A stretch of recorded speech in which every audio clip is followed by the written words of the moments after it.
எங்கேயுமே இங்க பாருங்க, எங்களுக்கான எங்களுடைய கூட்டணி கட்சிகளை ஆதரித்ததோடு சேர்த்து எங்களுக்கு பெரும்பான்மை இருந்தது சட்டசபையில். எங்கேயும் குதிரை பேரம் செய்ய வேண்டிய அவசியம் இல்லை. எங்களுடைய தலைவர் அதையும் சட்டப்பேரவை சொல்லியிருந்தாரு.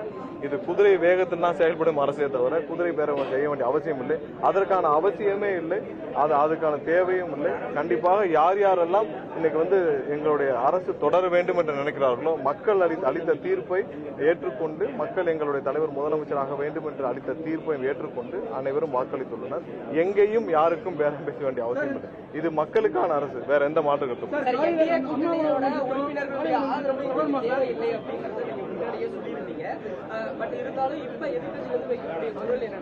அவர்களுடைய ஆதரவு இல்லாமலே ஆட்சி அமைக்கக்கூடிய வாய்ப்பு இருந்தும் ஏன் ஆதரவு வைக்கிறார்? இல்ல யார் யாரெல்லாம் எங்களுடைய தலைவர் எல்லா கட்சி தலைவர்களையும் முக்கிய தலைவர்களையும் சந்தித்தார். அந்த அடிப்படையில சந்தித்தாரை தவிர்த்து நீங்க மற்றபடியான இந்த எந்த குதிரை பேரமும் யாரிடமும் தவறான வழியில் நாங்கள் ஆட்சியை கோருவதற்கான எந்த எண்ணம் இல்லை.